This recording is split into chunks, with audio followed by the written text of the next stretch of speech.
Welcome to another episode of RELICS Radio. This is a family-friendly show, so the entire family can join us as we talk metal detecting, relic, and treasure hunting. You can also call into the show at 270-495-0315 or join in the chat and post any comments or questions you might have. RELICS Radio is also now syndicated on the Cutting Edge Radio Network and is broadcast around the world. You're listening to RELICS Radio of Southern Kentucky and Middle Tennessee.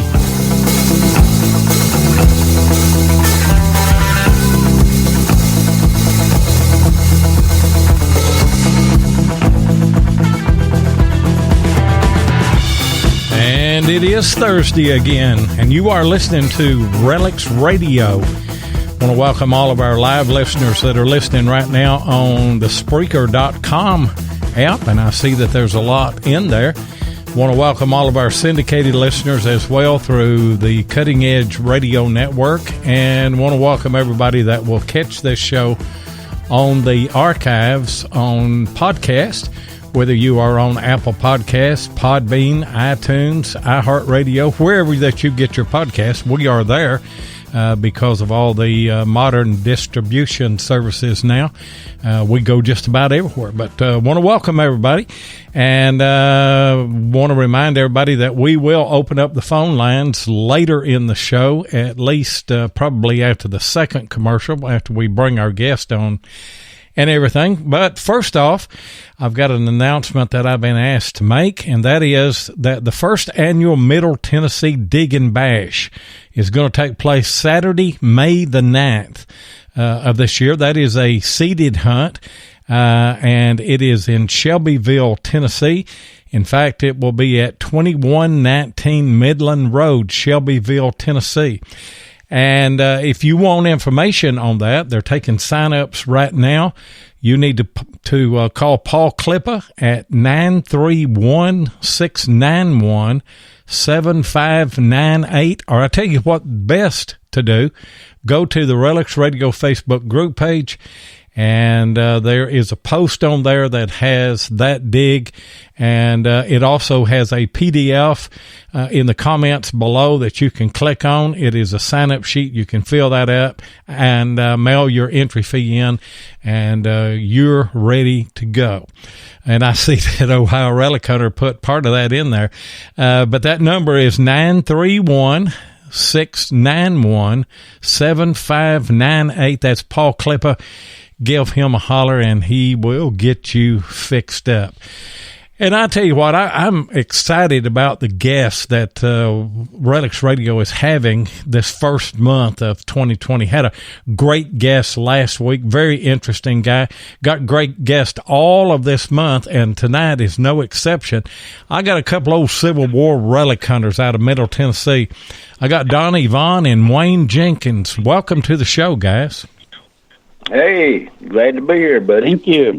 Thank you. Yes, glad to be here. Yep. Wayne, let me start with you. I don't know which one of you guys is the oldest. Oh, Wayne is about 40, 50 years. You know he ain't gonna go. I guess I am. He barely old. Well, ain't no way you're as old as I am, Wayne. But anyway, you know, there ain't no disgrace to be old. We've just seen a lot and we've done a lot, ain't we? I'm glad to be old. I am too. I'm glad to be old. Yes, sir. I'm glad to be anything now at our age. That's right. Yeah. That's right. I was joking with somebody the other day. I said, me and my wife, we're so old we don't even buy green bananas anymore. We're afraid we won't live to where they're ripening up, you know. That's exactly right. Yeah, but Wayne, exactly right. Let me start with you here tonight. How long you been doing this, and what got you started in metal detecting, treasure hunting? Well, Lord, I guess I've been doing it probably about 45 years. And I started out coin hunting, which I guess everybody did. Yep. And I lived down in Hickman County. I started out with I think it was a Metrotech, I believe what it was. I don't know if you're familiar with that or not. Was that It one looks of those, like a boat. Was that one of them red machines? No, it looks more like a trolling motor on a boat. And to me, it would pick up nails and plow points. And I didn't keep it too long. Then I switched over to a whites.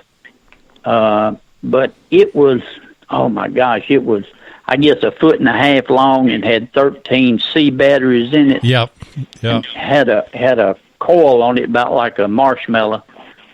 Yep. And two of us would go hunting, and one of us that didn't hunt would pick up more coins than one using a metal detector. So, but anyway, I started probably relic hunting. I met Larry Hicklin. Yeah. And I started probably about 70 or 71 relic hunting. And I've hunted with a ton of people, all of them good people. I don't know if I've ever really run into a bad person metal detector. Well, you need to come. Some of them don't, Yeah, you need to come up here to Kentucky. Cause no, I'm just kidding. I'm kind of like you. I've never hunted with anybody that I didn't enjoy it myself. Have you? No. And I've hunted Kentucky. Yeah. Not a bunch, but I have hunted Kentucky. But I have also me and Donnie went and asked a man about hunting. And he come up with a story about he had let somebody hunt, and they come back and stole everything in his barn and all that. And I just really had a real problem with that, because me and Donnie both said, hey, anybody that's hunting and finding anything, they're not the type people that goes back and steals stuff. Probably not. So anyway, but no, I've been hunting for a long time. Found a right smart of stuff. Yeah. Have sold some stuff, but I think right now, and I don't want to sound like I'm bragging or anything, but I think I've still got about 16 Confederate buckles that I dug. My goodness gracious. Yes, sir. Goodness gracious. Hey, Donnie, how about you? How long you been doing it? Of course, you're a lot younger than Wayne is. So. yeah, about 3 hours younger. I started, though, actually the first time I ever went was in 1969, and that turned out to be a disaster. It's a long story about that. And so I picked up a detector again, probably around 71. And like Wayne, I kind of was a coin hunter, but I was really fortunate. I lived next door to a guy I grew up with and went to school with, and he worked at a place over in Nashville, and everybody he worked with literally were relic hunters, every one of them. Oh, really? They worked nights. They were just it was a small crew. Yeah.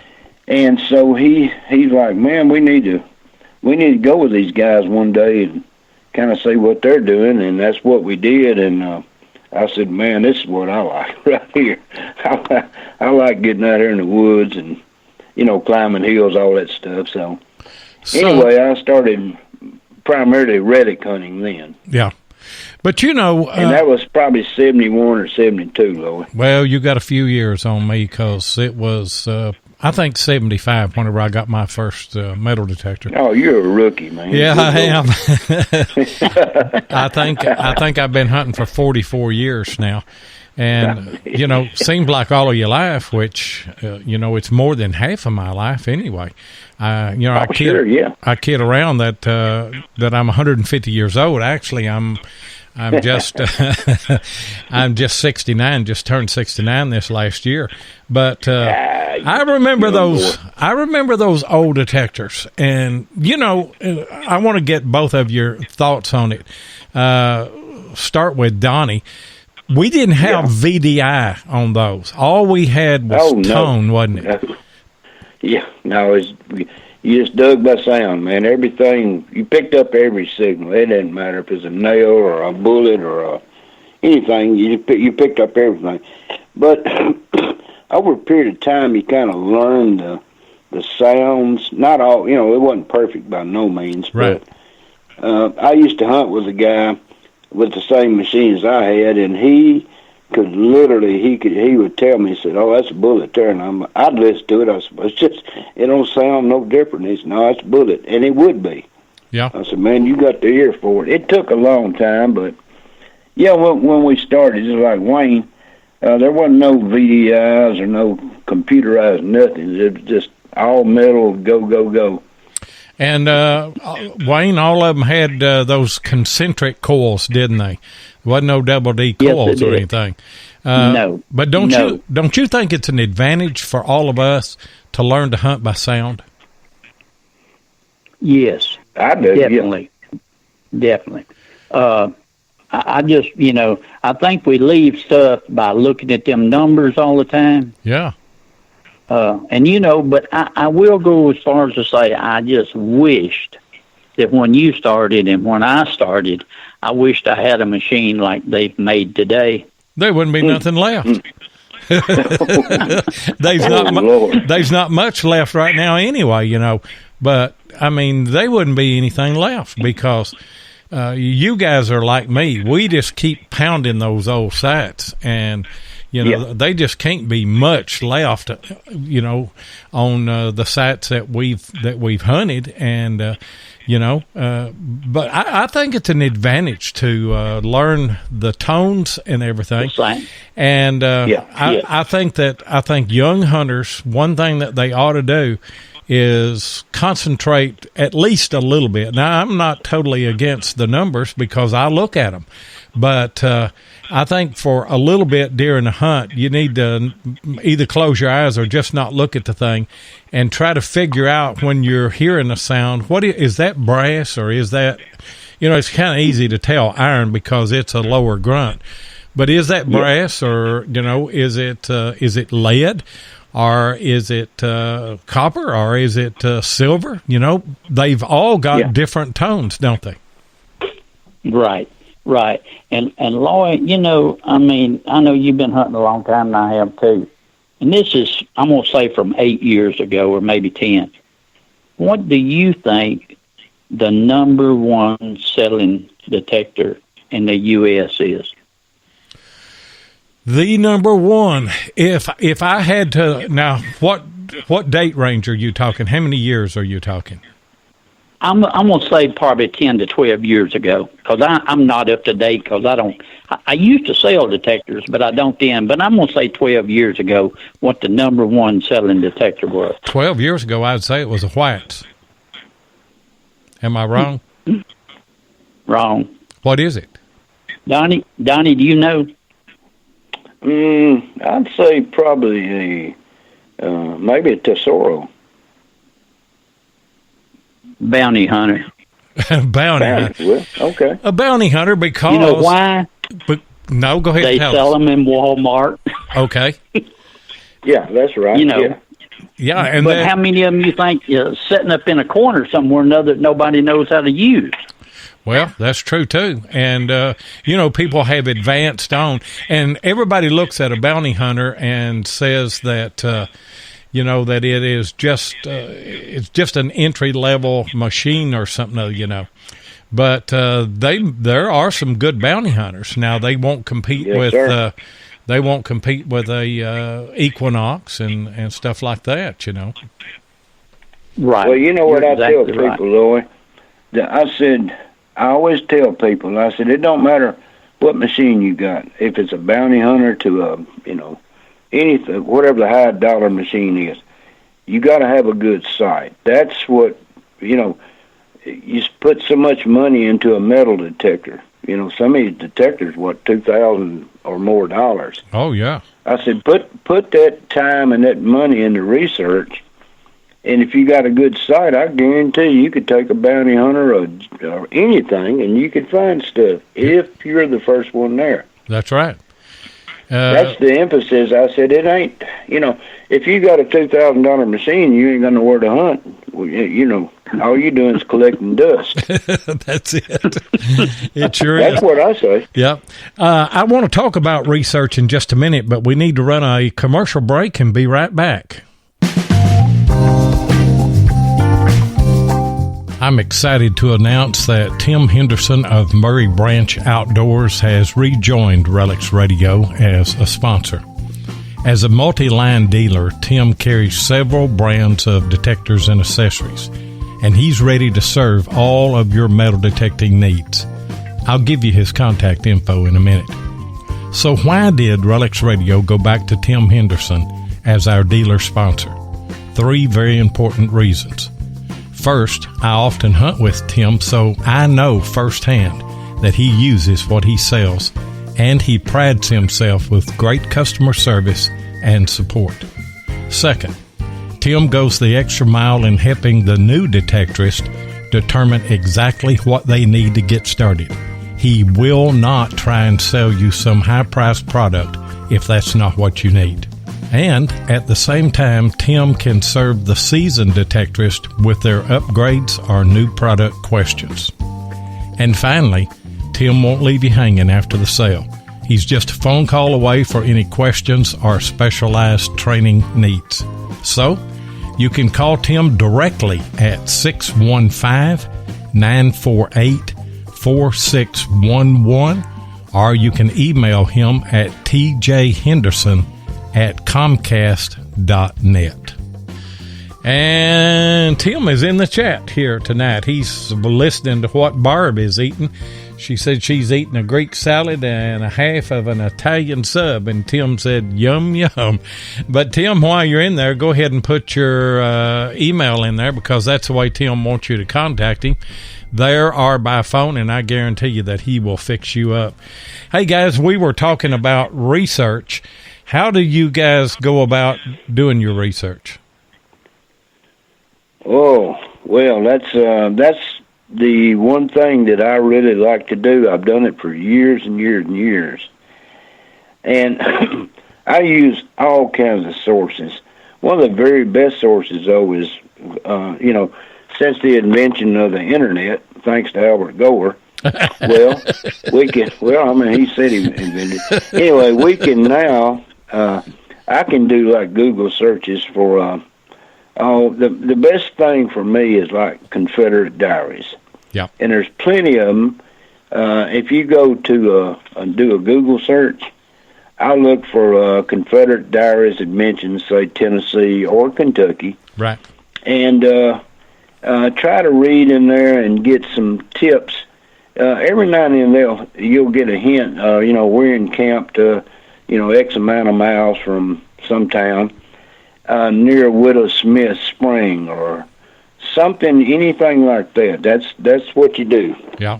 It's a long drawn out process, but it often pays off. However, it hadn't paid off lately for me and Wayne, but research is what I really like to do. We've got 1,000 tips, but a lot of them never pan out, but at least we try. Yeah, we've, I've done the same thing. You always have all of these people that will tell you, I heard whenever I was young that there was a Civil War camp right up there on that hill, and I've walked up on top of many a hill, and there's not anything there, But every now and then you'll get close enough that it just takes boots on the ground, doesn't it? It does. That's it. That's the bottom line, man. You can read all this stuff you want to and map everything, but until you go there and actually walk the ground, it's all useless until you actually go look for it. Like I say, Wayne and I have a lot of places that we need to go to and try to get permission, and so it's just a matter of elimination sometimes. It is. Wayne, what do you do? Do you just depend on Donnie to do the research and you follow along? No. Donnie is most of the time the research man. Now, he does more of it than I do, you know. Yeah. I started out early in a hunting with Jack Masters for several years, and me and him made 3 or 4 trips to the archives in Washington, D.C., and I'm telling you that at that particular time, the internet hadn't brought all this stuff out, but there was so much stuff there that you could go spend years there and never go through it. And, we got a lot of really good information, and some of it's paid out and some of it hadn't, because we just ain't been able to narrow it down. Yeah. Because, Lloyd, sometimes they'll draw a map and say a camp right here, and it's on some hill or something, and when you get there, that hill runs 20 miles down the road, so, it's just... That's what I'm saying. You can't narrow it down. And in a lot of cases like that, we'll just spread out and take a machine and just start, just walking and swinging and trying to find a debris field. Is that how you guys approach a new site that you're looking for? Are you looking for the nails and the iron and stuff like that to help you zero in on the camp? Yes, sir. Yes. Absolutely. Yes. Yes. Yeah. Now, what we do, Lloyd, just like you're saying, if we think we're in the right vicinity, we'll spread out. Sometimes it'll be me and Wayne. Sometimes Quincy Robertson goes with us. Different people. But what we do is we try to communicate. One of the most important things is metal detecting with people that are honest. Right. That are, that you can trust. That's the big thing with me. And so me and Wayne already know, and Quincy, like I say, Quincy, I'm using him for an example. I hunt with some more guys too, Tom Williams and Gary Henry and some more people. But we spread out, and if somebody strikes something, even if they get in like a nail area or start getting multiple signals, we'll holler to them, hey, come here, there's something was said here. We don't know if it's a barn or a camp, or we don't know yet. And that's what we do. You have to communicate and trust. Yeah, you do, and you want to hunt with people that you can trust like that, because I have no idea how many people have had me to go and hunt their site or something. There is no way that I would ever sneak back and hunt a site that somebody. I don't even pay attention to how we get there. I mean, if something was to happen to them, it's a good thing I got a cell phone. I'd have to call somebody and tell them, say, I need help for you to come get me. The only thing is, I don't know where I'm at. Lord, that's one of the worst things that somebody can do, because you're going to ruin, and you're probably not going to wind up finding that much stuff there, but you're going to ruin a friendship. Exactly. If you do that, in my opinion, I just don't think that's the right thing to do. And I don't even drive down the road and see people hunting in a field and run out there and ask them if I can hunt with them. Yeah. No. Well, that might be all right, but I just don't do that. I'm kind of like you. I wouldn't do it. My daughter lives in Middle Tennessee, and she's not too far from Tennessee, Jeff there. And there are some places that me and Jeff have hunted, and I've seen guys in the field close to that. And I still consider it their place, because we didn't start hunting that, and I never have stopped and just went out and said, we hunt right over there. Would it be all right if we come over here and hunt? I just think it's out of the way. Of course, we may be old fashioned. I don't know. But no, you're doing the right thing. Yeah, but if I think so too. If you go back on a site that somebody has shown you, you're going to ruin not only that friendship, but you're going to get a name, and eventually nobody's going to have you to come because they don't trust you, because you're not trustworthy. Right. Yeah, that's exactly right. Yeah. Well, yes. Wayne and I have both seen it happen more than once, I can tell you, and so. That's the big thing. I've not had as much problem with that. One problem that I've had is taking people that are jealous. And I'll be perfectly honest with you. If you guys came down tomorrow and we hunted, I want you to find the best stuff, because you're my guest. I'm bringing you in on a place, and I want you to find something good. I had a guy come in from Ohio, And I'd been walking around and doing some scouting, and I had kind of zeroed in on a place. I was close to it, and I told him, I said, now, when you come, you're going to go with me wherever I go, and I'm going to do whatever I was normally going to do, and it's scouting a new place, you know. And the very first thing that he found an old set of cufflinks. Colonial period cufflinks, and I thought, man, that's great, you know, that he found those. And I told him, I said, man, you found something really good. That's probably going to be the best find of the day. He found a couple of flat buttons, and in a minute, he hollered, and he said, I got something, and I don't know what it is, and I ain't really took it out of the hole, but I think you need to be over here. And I went over there, and I looked, and I could see Carlos III. He had found a real. Oh, Lord. And he had never found a real. And I was so excited for that man, because I know he's not probably going to find a real where he was at. Now, not to say that they're not there, but the kind of hunting that he normally did, which was parks and yards and things, he's probably never going to find a real. So I was tickled to death, but I've had a lot of people that whenever you're hunting, whether they come and hunt on my side or I go hunt on their side, they get jealous whenever you find something, you know. And that's just not any fun to do that. It happens. No. It really does. And I think sometimes greed overtakes it.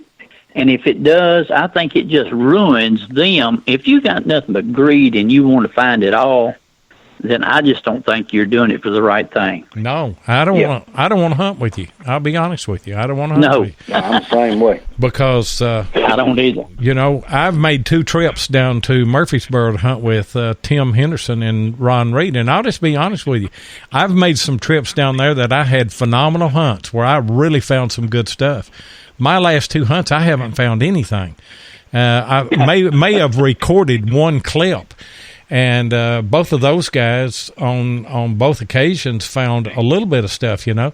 It didn't make me mad. That's just the nature of the hobby that we've got. You just don't find it every day, do you?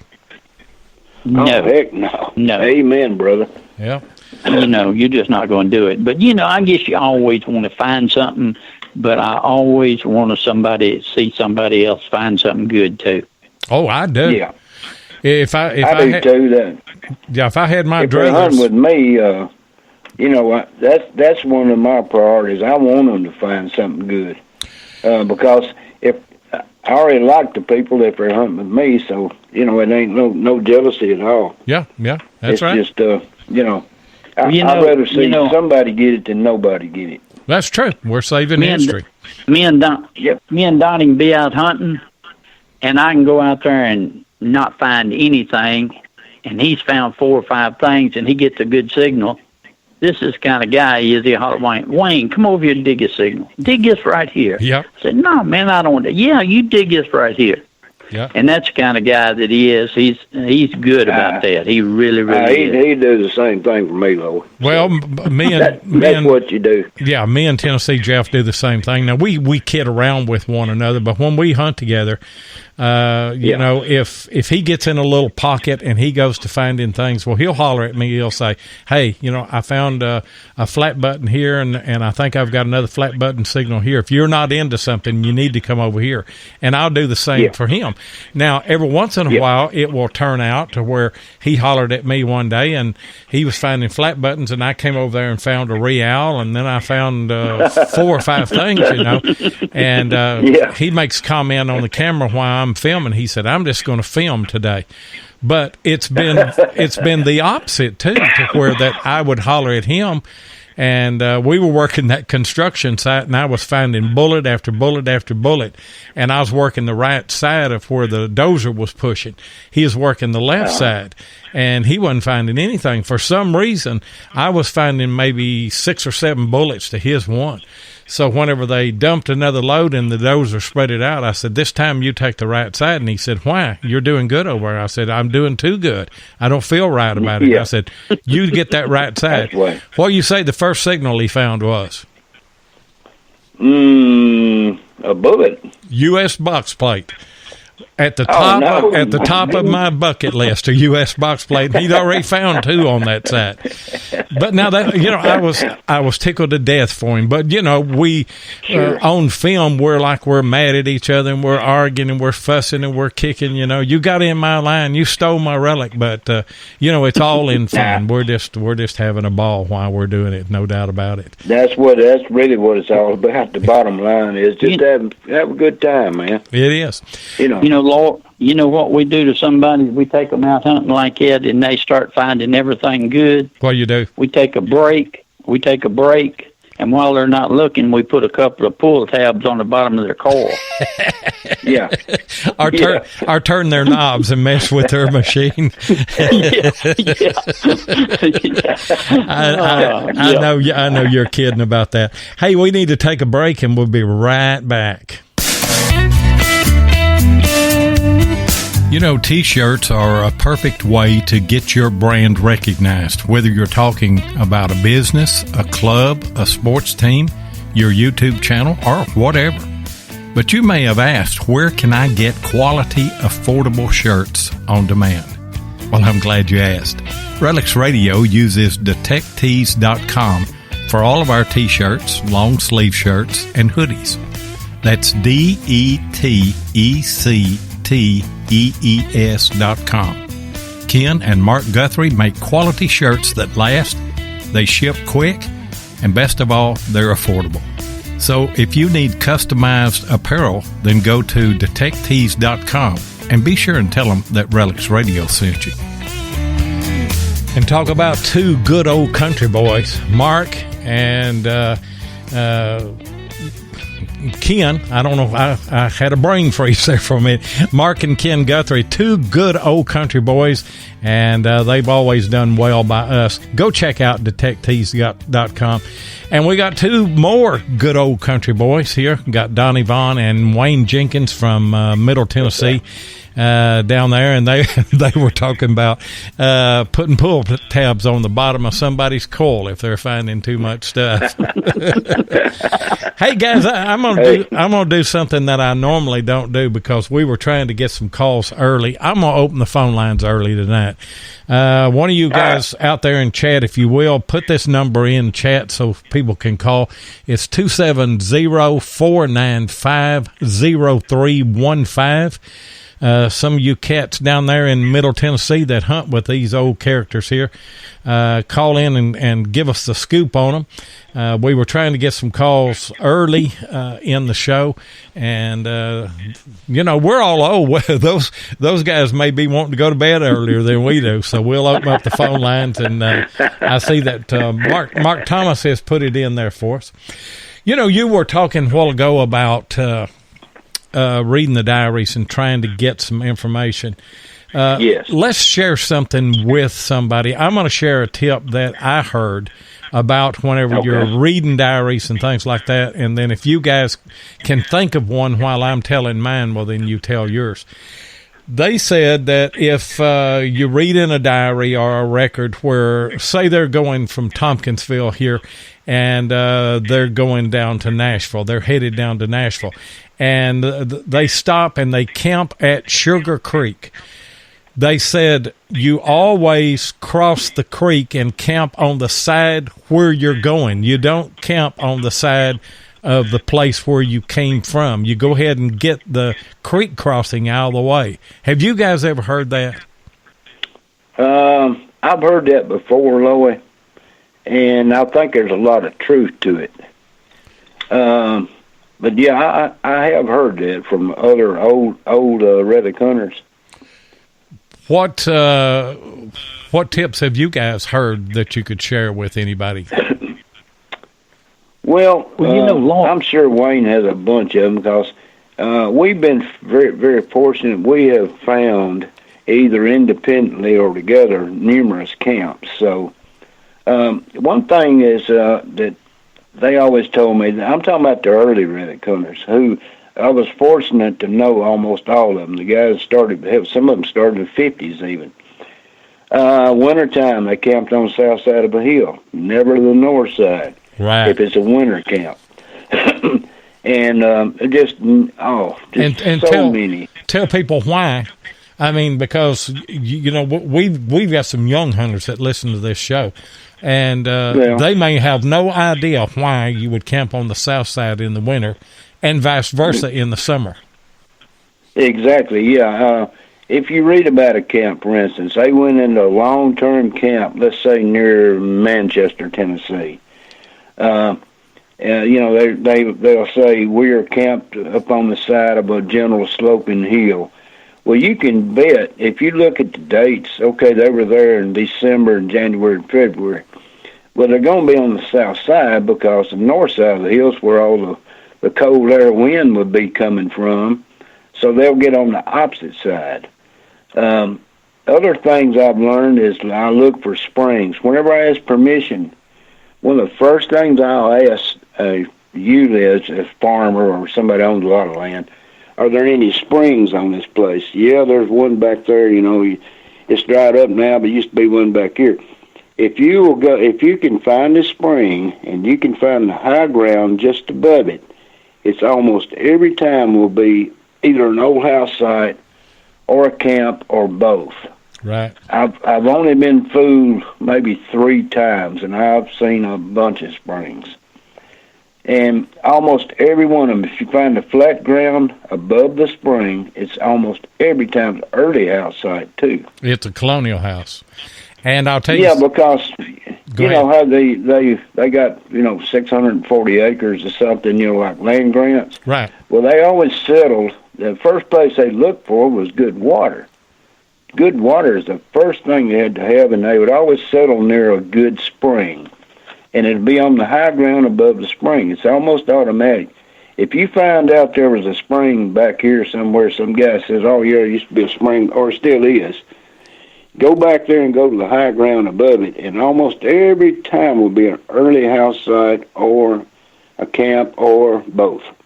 And even under the early house site, you're going to have Native American settlement under there. You've got a chance that when you're digging an iron target or a bullet, that you're going to dig up an arrowhead too. I've done that many times. Absolutely, because it was, it was a natural attraction for settlement. A good site was a good site, is a good site now. I mean, it was for the Native Americans, it was for the colonial houses, it was for the Civil War, it was for the turn of the century. Only now are we building houses that are not in great places, great locations, because, welcome to Nashville. I know it. About that. Go ahead. No, go ahead. About putting that stream, I would think that it would be whichever way the enemy was. If the enemy was out in front of you, you want to be on the other side of that stream. You would. Because, if it rained and got up and you was on the other side, you'd be cut off from getting to the rest of your troops, Yeah. And I think on that, though, is that, if they knew that they were relatively safe and they were just marching from one place to the next place, they want to get the stream crossing out of the way where they get a fresh start, where they can dry their socks out and their boots out and all that stuff, where they're not walking but you have to keep it in context. If you think the enemy is on the other side and you think that there's going to be rain, there's so many things that you have to take into consideration, and that's why finding these places, if you miss 10 foot, you might as well have missed 100 miles, hadn't you? Yes. Oh yeah. We both walk right through camps, like before we even cut our machine on. Walk through the area, go back in the middle of nowhere and cut on our machine, start searching, not find nothing. I had that happen to me years ago. I walked right through a camp 3 times, and luckily on my way out, when I said I ain't never coming back up here again, I got a good signal and dug a bullet, and then I dug another one, and I hollered the guy with me, I said, cut your machine back on. I think we're into something. And we just, lucky hell, we walked right through the thing, though. I mean, literally. Yep. But anyway, that happens. Yeah, it does. Yes. And I think we've all got stories like that we can tell, where you've, I worked a piece of a camp, and I was going to another part, and I thought, they may be something on this side right here. And I just hurriedly went through there with my detector. Of course, I was still finding stuff on the other one, and I was just in a real big hurry, just kind of checking it out. And didn't hit anything there, right off. And I thought, there ain't anything over here. So I went back to the other one and hunted it till it was dry, till I was forced to go somewhere else. And then I just stepped across the fence line and got in that other field again. And first thing I found was a tram. I found a flying eagle. I found a whole pocket full of Confederate bullets that had been cut into game pieces. Found button after button after button in the place, and got into some 69 tower buttons, which are really rare. They weren't even supposed to be here. They were sent over from England by mistake. Yeah. But how did I miss that? I missed it because I was in a big hurry. I was swinging too fast, and I didn't have the mindset that I should have had. You've got to concentrate when you're hunting, don't you? Yes, sir. Yes. Absolutely, you do. Yeah. Yeah. Yes. I know 3 of us was hunting, and we walked through a field. We didn't have permission on the other side of the fence. We walked all the way. I'm saying probably 6 acres. We walked all the way to the end of it, never got a signal. Turn around and come back this way, and was right in the middle of a camp. Well, I know it don't sound right, but it happens. Well, let me tell you something that happened to me this past year in 2019. 5 years ago, I was looking for old places, and somebody said in the late 1800s, the fairground of the town where I'm in was on this ridge over here. And so I went around and got with the landowners and got permission to all of those places there, and went in. And the first place that I went in is just barber after barber, and Indian heads and shield nickels, and everything. You're just finding just tons of stuff. And we hadn't got a hold of the landowner that would have been in the middle of all of that, so we went to the far end. Same thing, barbers and all kinds of relics and stuff, even finding a few bullets, scattered here and there. And so we're waiting on this middle ground because, we said it's got to be great because they're on both sides. Well, we finally got permission, and we hunted it, and it's only 12 acres, and we hunted the fire out of the place. I would have thought that we went everywhere on it. And I think I might have found one pocket knife and one flat button, and that was it. And I thought, I cannot believe this. I thought that, I just walk in there and relics were going to jump out of the ground, and barbers and Indian heads are just going to jump out of the ground. This last year, running out of anywhere to hunt, the guy told me, he said, I have bush hogged that. The owner, he said, I bush hogged that real low for you. You need to get in there and hunt that. I went in there on a Saturday I'll take it back. It was on a Friday, and I was scheduled to be at the school at 10 o'clock to speak to students about the Civil War in our county. So I knew I only had a couple of hours to hunt. And I got into a pocket of bullets in a little spot there that I hadn't hunted at all. And it turned out to be a cavalry. I had to come back the next day, but it turned out to be a cavalry camp. I found over 150 Civil War relics in a spot that was probably less than a quarter acre, and I'd walked all the way around it for 5 years. Holy moly. Good for you, man. No more of them coins, though? Yeah, a few, not many. I think I did find maybe a couple of barbers. I found several Indian heads on the thing. I probably found maybe 8 or 10 Indian heads, but they were post-Civil War, Of course, they would have been with the fair, but the old road came right through there, so that the Civil War soldiers marched through that area as well. And I mean, you never know. You can be just a little ways off. That's why we keep going. Amen. Well, Amen. Donnie come up with a map to a place up in Kentucky that, and he knows where I'm talking about. I mean, it had houses, it had schools, it had cemetery. It had been there for a long, long time. I mean, it would just make you think you just go in there and clean up. Yeah. Well, me and him went up there and got permission. I never found a coin. I don't think he did either. I did finally find in the woods, when I went in the woods, I found a couple of flat buttons. But, I mean, we got the picture of this place, and it laid out. The cemetery is there. Everything is there, but there ain't nothing there. Huh. Yeah, it's we have a drawing of this complete town. I mean, it shows the houses.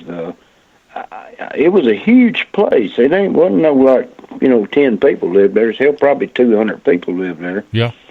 And we went up there, like Wayne was saying. We got permission and went back there, and I said, well, there's a cemetery, and it's on this map. Here's a cemetery, and there it is. We're looking at it, and it's like early 1800s.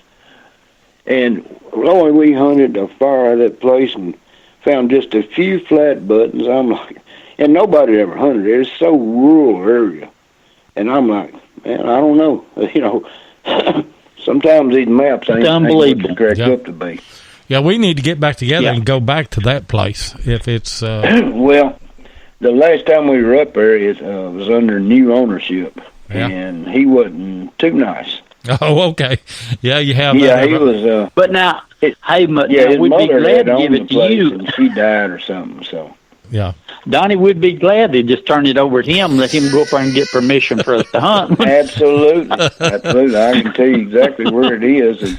It's in Kentucky. It's near Scottsville, I'll just say that. Well, we may get together off the air. I don't want to let the bag out right here now, before we No. We don't do that. Hey, I'll be back. I'll tell you. I'll be back with you guys in just a minute. One more quick thing, Lloyd. Okay, real quick. We got a commercial. If I can, let me tell you something real quick. Okay. The other thing that as a dead giveaway for early house sites is cemeteries. Yep.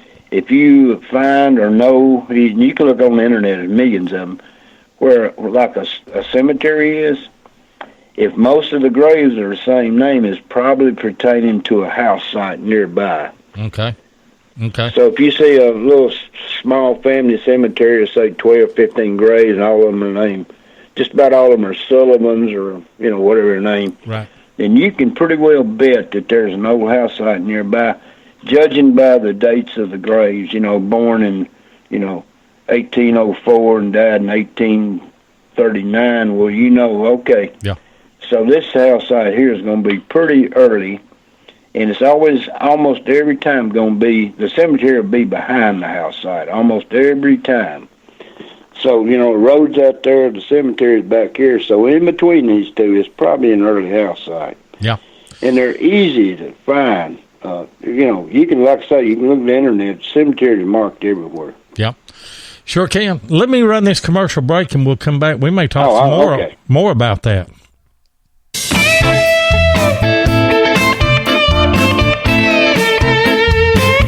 If you want to keep up with what's going on in the metal detecting world, then you need to be a subscriber to American Digger magazine. Butch and Anita Holcomb are the publishers of the magazine and have won awards for 3 straight years for being the best digger magazine on the market. American Digger magazine is available in both print and digital formats, so no matter where you live in the world, you can enjoy the latest happenings in the hobby. You can get in touch with American Digger magazine by going to americandigger.com or give them a call at 770-362-8671. And be sure and tell them that you heard it on RELICS Radio. And no doubt the guys over there, they're all country too. Are you sensing a theme here? We're just a bunch of old country boys is what we are. But it is a great magazine, and by the way, I am the producer over at Relic Roundup with Butch Holcomb and Jeff Lippert. I think we're going to have Josh Tyree coming up this next Monday night.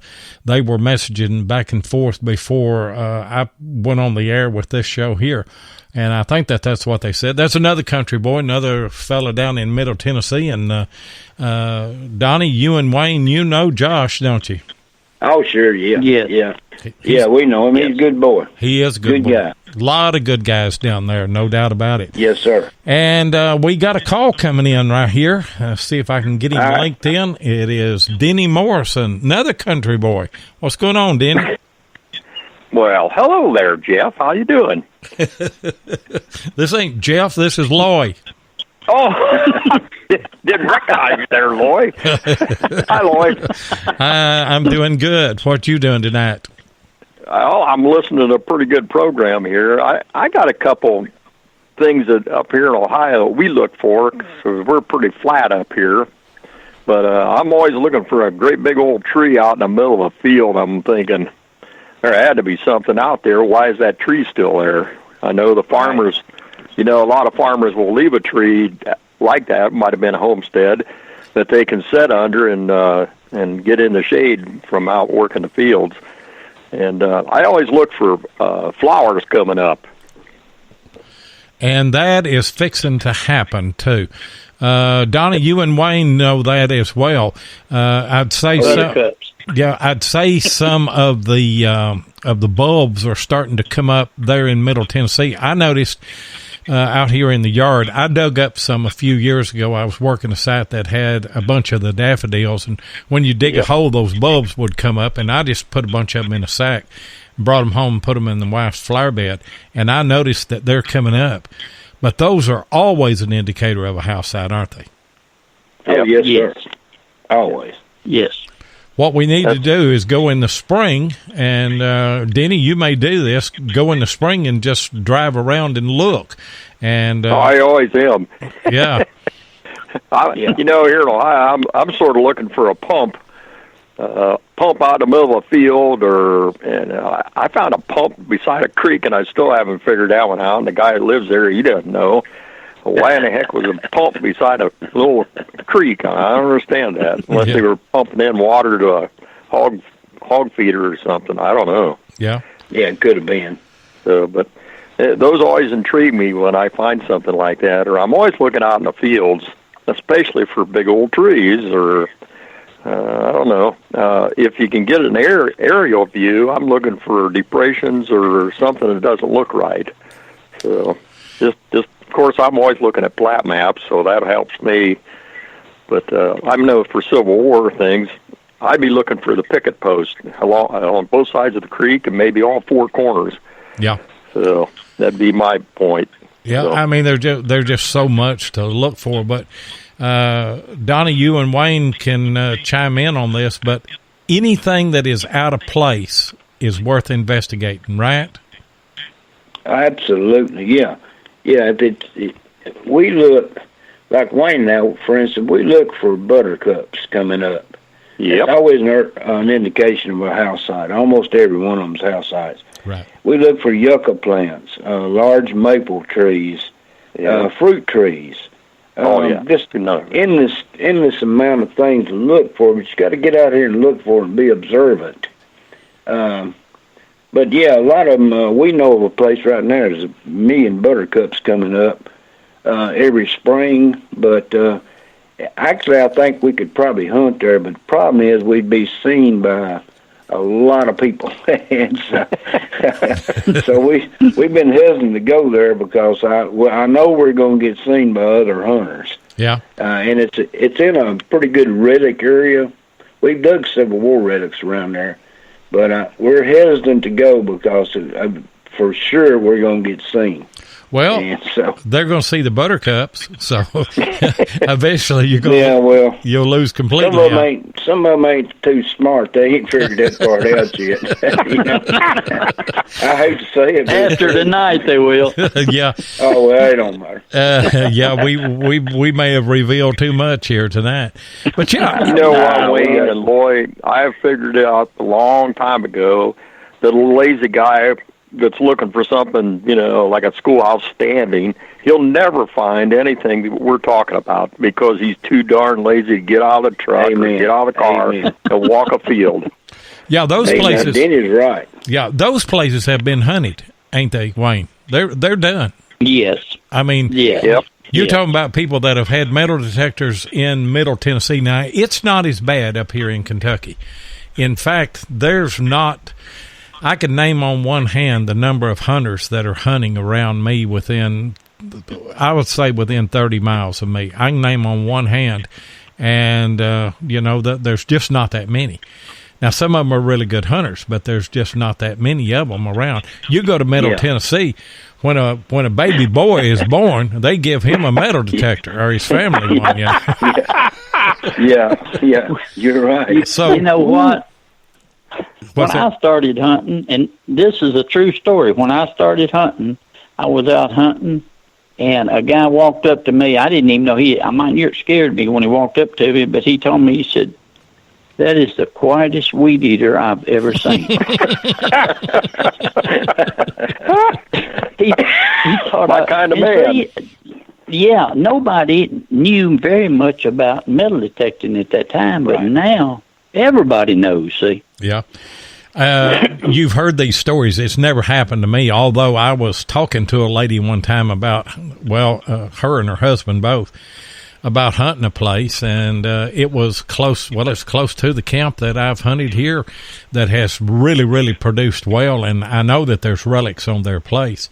And now the man is dead now. The woman is still alive. But at that time, they were both alive, which is about 5 years ago. I went and took my maps, and I went and took some of the stuff that I was doing, and I said, I'm donating this stuff to the museum, and I said, or the landowner can keep it. I'm just trying to document it. I'm working on a book on this little skirmish that happened in our town, and I'm doing all this, actually for the people of the county more than me. I'm not trying to get anything out of it.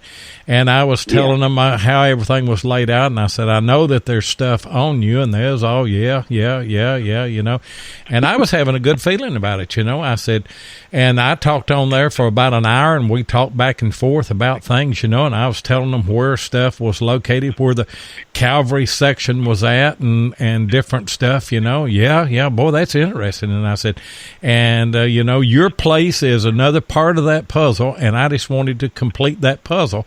So I said, just to make a long story short now, I was wanting to know if I could hunt on your land. And there was a pause, and they didn't say anything. And in a minute, the guy said, well, no, we're not going to let you. And that woman said, what he means is we've got one of those Geiger counters. Oh, yeah. Oh, yeah. Been there, done that. Yeah. And I've heard I've heard relic hunters and metal detectorists say, that people would approach them and say, why are you out here with a Geiger counter? Has there been some kind of toxic spill or something, And I've always thought if somebody come and asked me that, I'd say, oh, yes, it's dangerous to be here. You need to get away from here and just forget that you ever came here. Yeah, we're trying to remove all that harmful lead content out of the ground. That's right. Yeah, get it out of the way. Yeah, we're trying to find all that lead. Yeah. Yeah, they tore down all of the houses and the schools that had the lead paint in them, and now we're working underground. We're trying to clean that up as well. Yeah, we need to get all these bullets out of here because they're lead and they're really dangerous. So we're doing you a favor, actually. They don't. Hey, Wayne or Loy, I don't know if you ever hunted an old one-room schoolhouse that's not standing. I have. Yeah. Have you ever? I always wondered, if you get there in early spring, you can just about tell where the outhouse is at. And I always wanted to probe down and maybe find one of those pits because they had to throw most of their trash down the outhouse. So there's got to be a gold mine down in there. There would be, and now I'm not. Believe it or not, I'm not old enough to remember it, and I'm sure that it happened in Tennessee.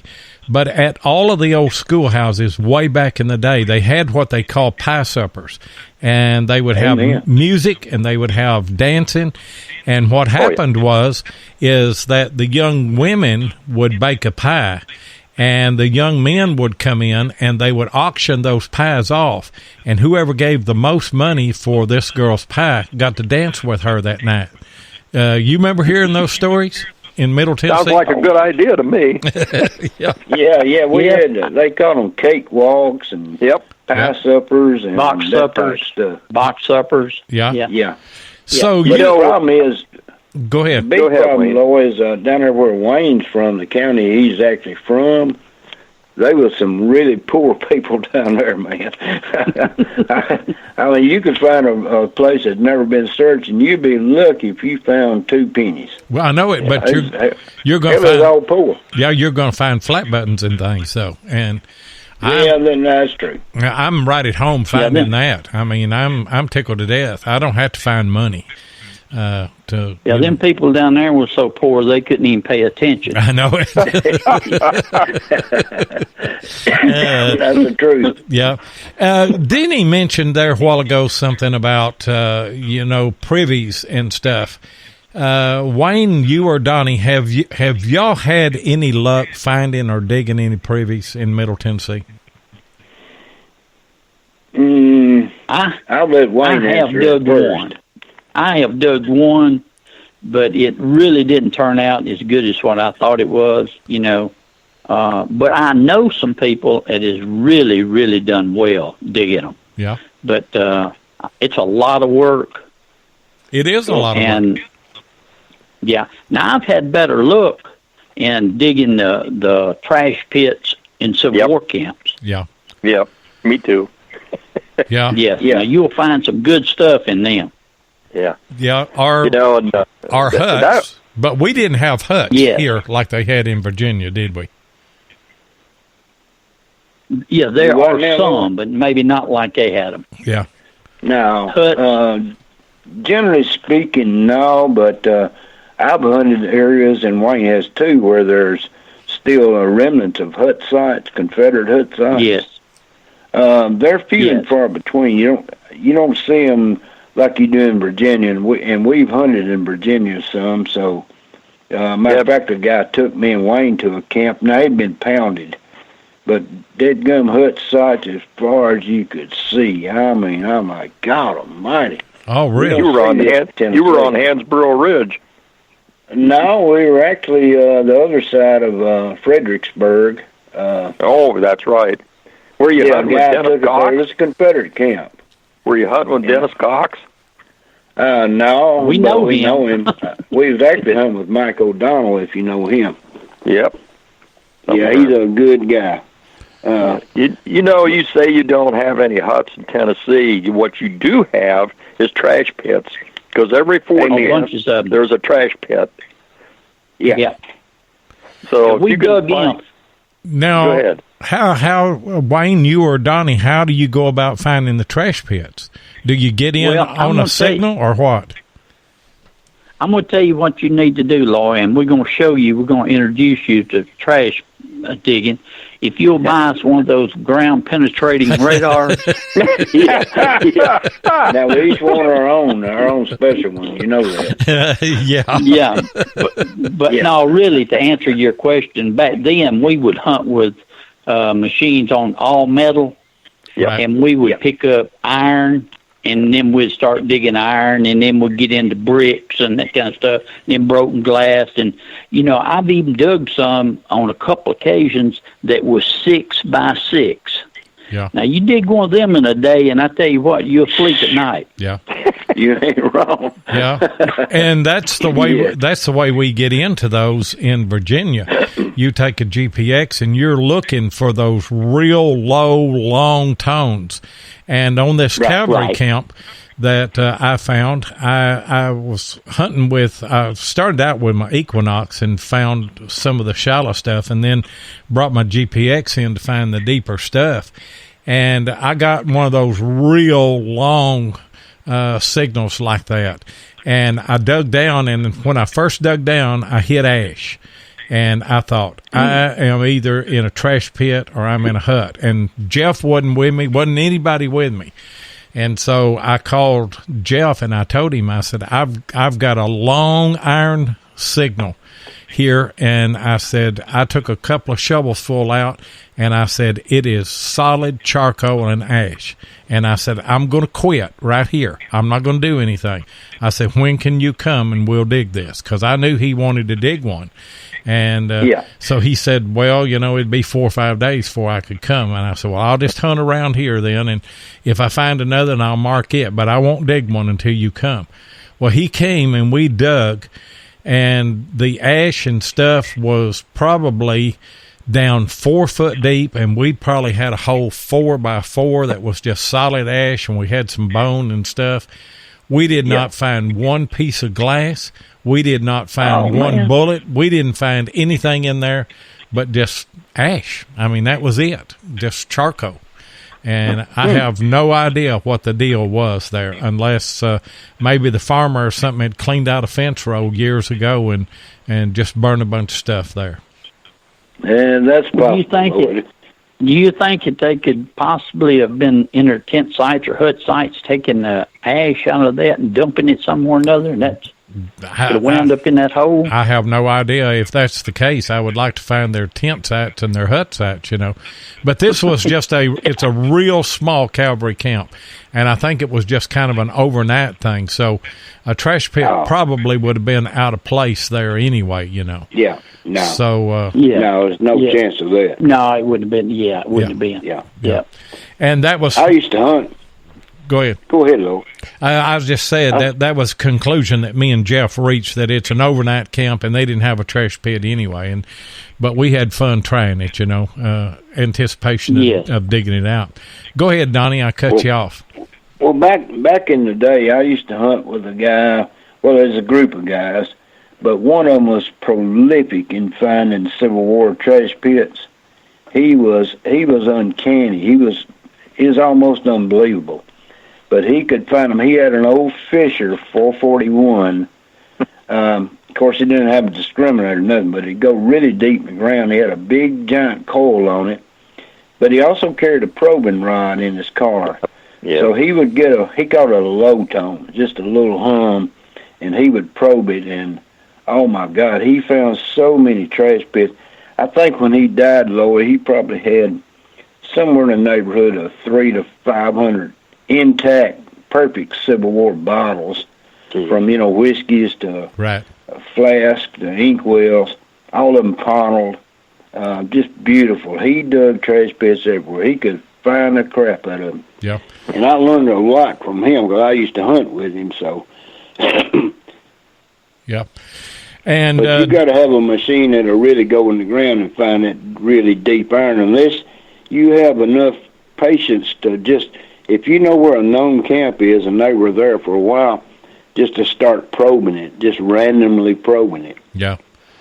Well, I've tried that, and that doesn't work. I like it's hard work. Yeah, it is. And, you feel like that, I'm just wasting my time because you're just poking holes in the ground and you're not really finding anything. Real quick before I forget it, Dennis Grettencourt said, about the trash pit thing, he said, was that the day after I had my heart attack? It is, Dennis, because I was wanting Jeff and Dennis to come down. I knew Dennis was down there hunting with Jeff, and I was saving that and wanted both of those guys to come down and hunt that. And so Jeff went to the hospital there with Dennis while he was recuperating from his heart attack, and then his wife was able to take him on home then. It stayed here close to a week, but anyway, it was after that whenever Jeff finally came and we went back and got on the camp. You didn't miss anything, Dennis, just a bunch of charcoal. If you want some, I'll mail it to you. Just send me your address. Take care of that heart, though. Yeah, you got to take care of that heart. Yeah, and Wayne knows all about that. So glad that Dennis is doing better and everything, and looking forward to him coming back down here. Although I don't know that his wife would ever let him, because he come down here to hunt and had a heart attack. So that's not good. You took him down to the holler, didn't you, Lloyd? No, I didn't take him to 5 Mile Holler. Oh my goodness. He might not have survived that. But Lloyd, in Virginia, you talking about probing. If you find a spot where there's a lot of square nails, a lot, and it's just driving your machine nuts, dig, and bring a magnet with you, get all them nails out of the way. I saw a guy find at Brandy Rock, find like 3 plates in one of those stupid holes that I had went over and went, oh man, that's all nails, I'm not digging that thing. And he went in there and spent 3 days digging that out.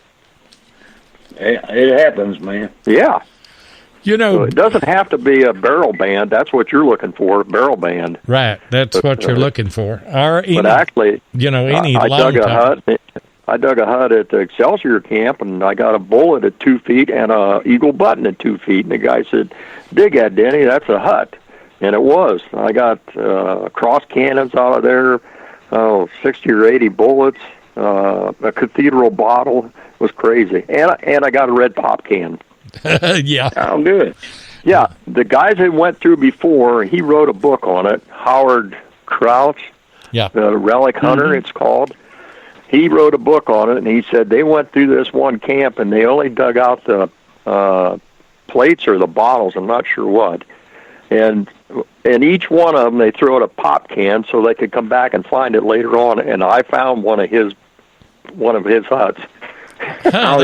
Yeah, that's an interesting story right there, Yeah, I mean, when you read this book, and I went, that's what I found was one of his pop cans. Yeah. And the crazy thing is, the farmer came through there, and he scraped off the top so these guys could see all the hut sites. Yeah. That made and we walked over that big hill of dirt when we were going down to this bottom in a holler, and never even thinking about hunting the dirt site, and guys were pulling plates out of there like crazy. You never know. Donnie and Wayne, we've talked some tonight about metal detectors and everything, and what we all started with, but we haven't talked about what you guys are swinging now. What are you swinging? I'm hunting with the Equinox 800. What do you think about it, Wayne? I love it. Now, I tell you what, I've done a lot of work and a lot of research on it, and I'm tweaking programs all the time. So, I get it sometimes where I think, man, this thing is perfect, and some way or another I mess it up. I'll put something else in there, and then I can't find nothing. But I really did. What did you come from to the Equinox? What were you using prior to that? I used the AT Pro for a while, and then I went to AT Max, and then I've hunted with F75. And I guess if I had to say what have I found the most stuff with, I'd have to say a whites probably. Yeah. What about you, Donnie? What are you hunting with now? I use it. I got the Equinox 600. That's what I've got. And I love it. It's not complicated, but it is complicated. It's a lot to learn, but it'll absolutely find stuff. The secret is go slow. Yeah, that's the secret. Slow. That's the deal. That's the secret with any metal detector. Is go slow. Oh, I know it. Yeah. I know it. But I had probably a lot of success with, like Wayne. I had an early whites, and then I had an old Fisher, but I used a Tesoro for a long time. It wouldn't get the depth as a lot of the machines, but it was really good in trash. And so I hunted a lot of trashy places with it. Most of them are early house sites.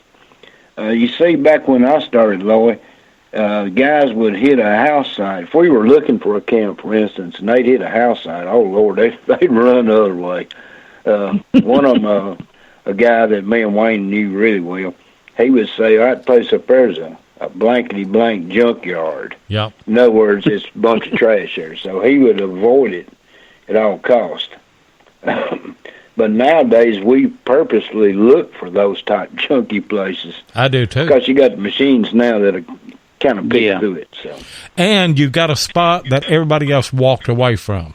Because amen. Yeah. It was so hard to hunt that, and one spot on the camp that I've hunted for 5 years was an old house site there, and I found my best stuff there. But I'm using the Equinox with a little 6-inch coil, and that's us. I'm roping off a spot that may be 10 foot square, and that's all I'm going to work in one day.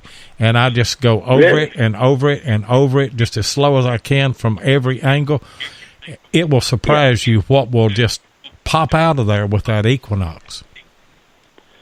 Yeah, I love that 6-inch coil too, Lloyd. Yeah, it's an incredible I machine. love the 6-inch coil though. Yeah. Yeah. I do Yeah, too. me too. I like it too. And everybody's worried about depth on that 6-inch coil. I'm going to tell you something, guys. I dug one of the shoulder scales, just one of the brass pieces. Now, you know what I'm talking about, the little butterfly piece. I dug one of those at somewhere around 18 inches with that 6-inch coil, and I could hear it. Really? Yep, sure could. Man, that's incredible. But, it was laying flat. The ground was in good condition. And I'm impressed with that coil as a cleanup machine with the Equinox 600 with that 6-inch coil, the separation that you have. But you had kind of the same thing with the Tesoro. You just didn't have multi-frequency. That's right. Yeah, the Tesoro that I had, it wouldn't pick up a nail, see? I mean, it wouldn't mean you could lay a nail to a square nail, a round head, and it didn't matter. It would not even hear it on zero discrimination. Oh, my so goodness. I swear it wouldn't. We got in a place one time, and I kept digging nails, and I'm like, wait a minute, I shouldn't be digging any nails. It was an old hotel up in Kentucky, actually. And so after about the 10th or 12th nail, I'm like, this thing does not find nails. And I happened to hit one of them digging it, and I said, oh, no wonder, they were copper nails. I scraped one, and I seen, oh, well, okay, I can live with that then. Yeah. I never owned a machine that wouldn't hear nails. I swear it wouldn't. It was a Tesoro. It's called a Golden Saber Plus. Oh, as a matter of fact, I just gave it to my son about a month ago. But no, I swear you could lay a nail down on the ground. It would not, on zero discrimination, it would not pick it up. It never picked up nails. Huh. Hey, so it wasn't good for looking for new places because he wouldn't hear any trash. I mean, as far as like nail iron and stuff. Now, big iron, yeah, you could hear it, but nails, nope. Yeah, both of you have got an Equinox. I'm going to ask you a question now. Yes, sir. And I've talked to Debbie about this. I talked to Debbie about it at the Charleston show. I told her, I said, here's my one gripe with the Equinox, is that it will not do, like if you're scouting and you're looking for that iron patch, that debris field. Right. Nothing beats, in my mind now, nothing beats an AT Pro for doing that. Because you can hear those nails, I mean, and you can tell that you're in the debris field. Can you do the same with your Equinox? You can, but you have to put it on all metal. Do what? Put it in all metal. If you run it on all metal, you can do that. But I don't like to hunt it on all metal. It'd drive you nuts. But it's picks up everything. Yeah. Well, and you're talking about just turning the horseshoe on then. Exactly. That's right. Yeah. Just turn that horseshoe on, and it'll hear every darn piece of metal in the ground. You can do it, and you can hunt like that actually, because it'll still make a high tone on good targets. Well, that's the way I hunt with my Equinox. I hunt in field 2. And I've got a 600 now. I'm hunting in field 2. I'm hunting my recovery speed at 2. I'm running my iron bias at 1. And now, are you guys hunting in field 2? Or are you hunting in field 1 or park 1 or park 2? What are you doing? Generally speaking, I'm hunting in field 1. Field 2. I hunt in field 1 and park 2. And part 2. Why are you hunting? Why do you like field 1, Wayne, over field 2? Well, I've got a test garden out in the backyard that I mess with, and I've got iron, I've got nails, and I've got coins and buttons and stuff like that. It just gives me a more solid signal on coins and buttons in field 1 than it does in part 2. Okay. It's just more smooth. And go ahead. Have you tried field 2 in that? No. Okay. No. Well, that's what I hunt in is field 2, and I was just wondering if you knew something about the programs that I didn't. I don't have a test garden. See, Lauren, I think both field 1 and field 2 is low my mind just went blank. But anyway, low conductors. Yes. Yeah. And I think that's why that it gives you a better signal in them two on stuff like that. Now, something like a big buckle or something like that, part 2 would knock your ears off. Yeah. Mm-hmm. But smaller items, I think the field 1 and 2 is better. Now, I really do now. Now, how many tones are you guys running on your Equinox? 5. That's what I'm Five. running. Yeah. Yeah. Yeah. Now, whenever I had my CTX, I ran my CTX in 50 tone, but I've tried my I've tried my Equinox in 50 tone, and I don't like it. Maybe I hunted too much with an AT Pro, and like that sound. But I know with the CTX, I learned what a flat button sound like, and I could be in 500,000 nails, and I could hear a peep out of a flat button, just one little peep. But I knew the frequency that I was hearing, and I've told guys that I was hunting with, I said, I heard a flat button in the middle of all those nails. I could just barely hear it. And I'd dig down there, and it most of the time it'd be a little bitty cuff button, and it'd have all kind of nails around it, But, but I can't do that with the Equinox for some reason. I'm just not comfortable with the 50 tone. I like the 5 tone better. Oh, I don't like 50 tone neither. It drives me crazy. I tried it. Now, I don't like it. It sounds like a flute to me, but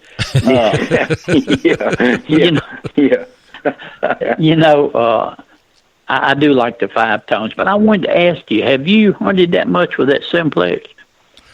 No, I've only used the simplex twice, and I don't own one. And Delic hadn't sent me one, so I can't speak intelligently about the simplex. Although I'm hearing a lot of really good stuff about it. Tim Henderson has got one, and I've used his. And, I used it kind of at the end of the day after you're already just bone tired and already frustrated.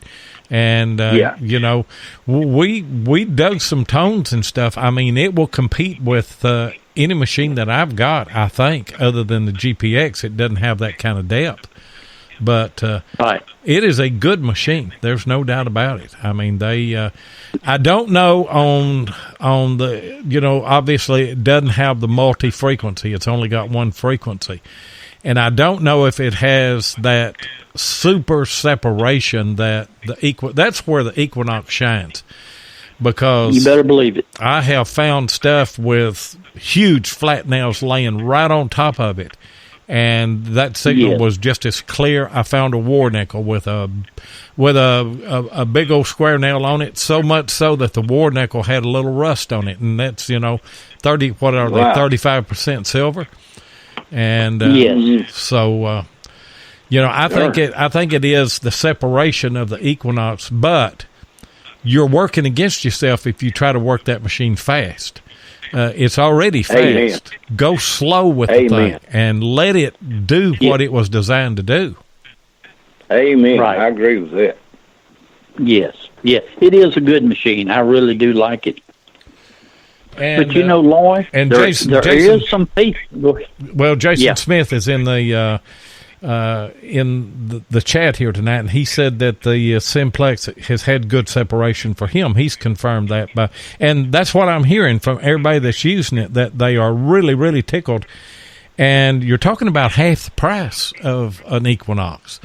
So, really? Yeah, I mean, you're talking about just a little bit over $300, and less than that if you don't get the wireless headphones. And I don't use headphones. So, I could get the cheaper model, but, and then you're talking about $600 for a 600 Equinox and $800 for 800. So, you're talking quite a bit of price difference. So, I don't know. Why do you not like use headphones? To me, but why don't I? Yes. I use them on GPX because I have to. But otherwise, me and Jeff got in the habit of doing that.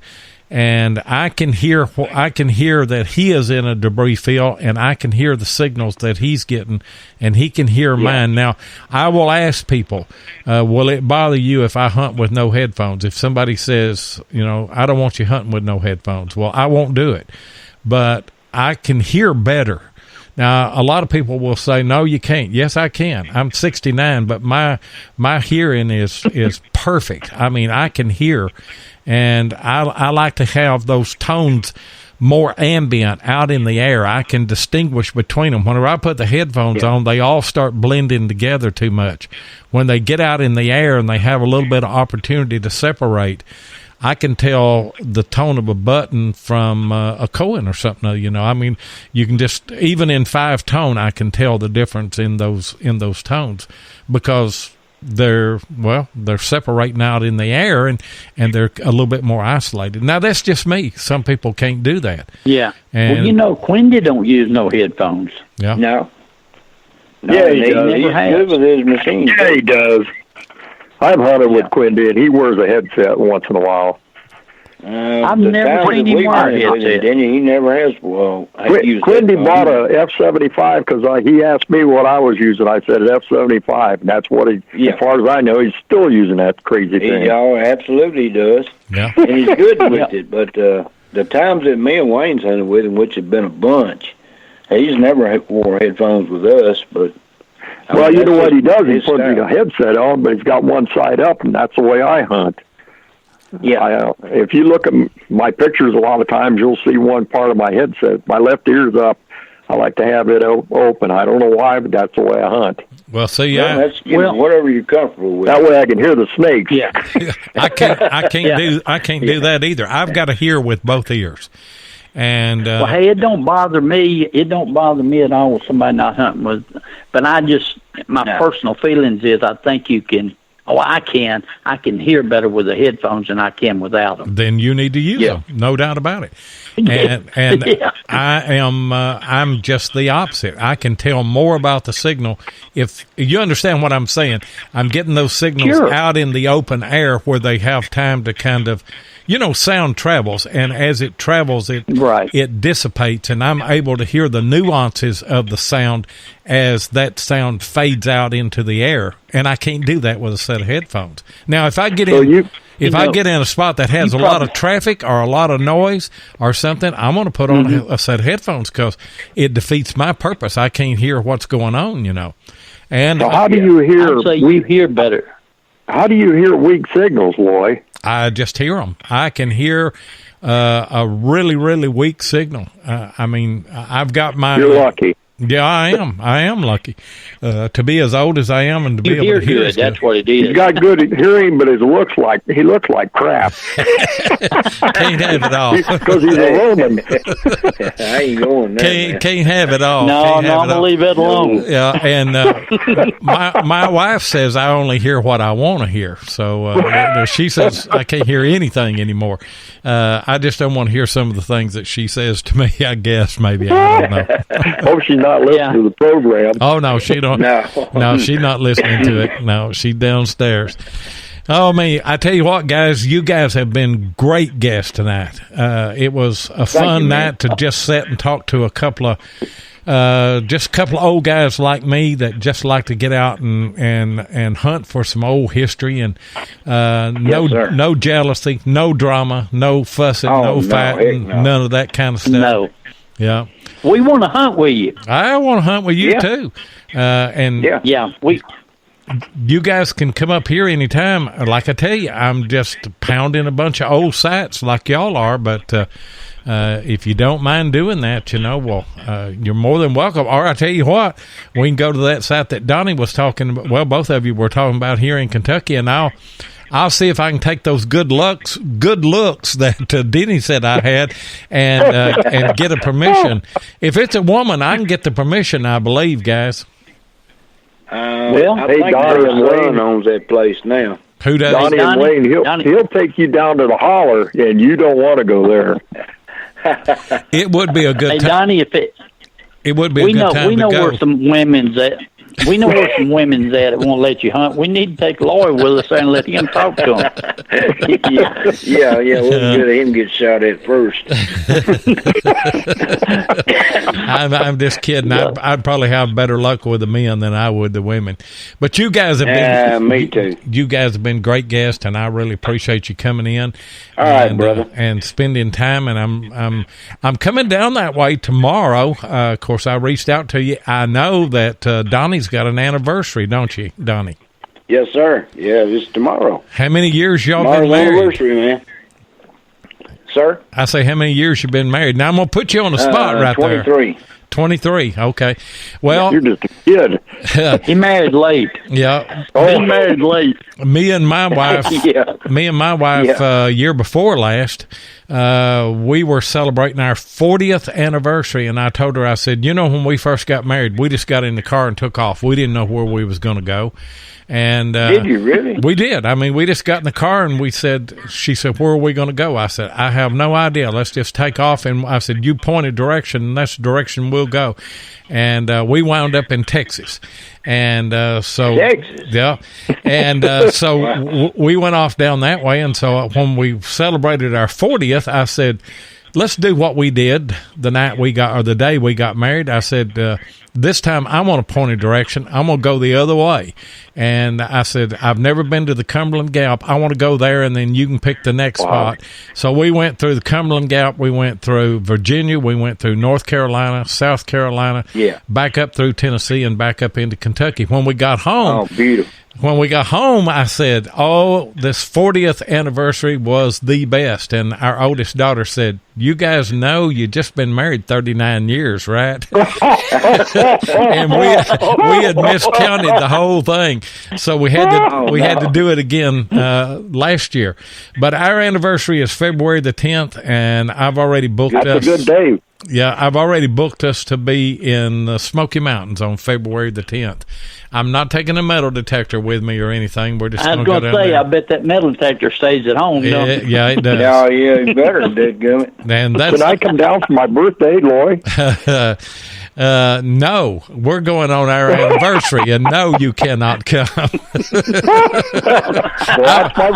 my birthday, February 10th. Oh, really? Well, happy birthday to you, and then happy anniversary to us. Yeah, I'm old. You got it, buddy. Yes, sir. I'm old, Denny, but I ain't dead yet, so no, you can't come. That's right. My wife and I have been married 47 years. Well, congratulations. Holy moly. Yeah.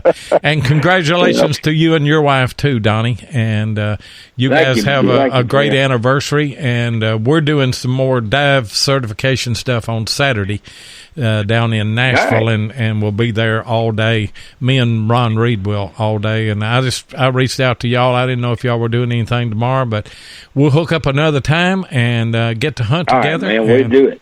Appreciate having you guys on. Just hang on the line. Yes, sir. We thank you. Hang on the line, and we'll say our goodbyes, and let me close the show out, and you can stay on too, Denny, if you want to. Okay? Hey, appreciate it, guys. All of you that tuned in. We got a lot of people in the chat tonight. Just one of them old laid-back shows where just a bunch of old country fellas just talking our passion of metal detecting and everything. Let me remind you once again that the first annual Middle Tennessee Digging Bash is going to be Saturday, May the 9th. It is a seated hunt. It is in Shelbyville, Tennessee. You call Paul Klippa at 931-691-7598, or better yet, just go to the RELICS RADIO Facebook group page, and all of that information is there. And a little bit of bonus, too. There is a motel there, a nice motel that is given a discount there in Shelbyville, and we've got a listing there so you can get the hunt and the room. What else could you ask for? Got another good show lined up this next week. Spectacular guest going to be there. I'm not going to tell you who it is. It is a surprise, but I'll see you next Thursday.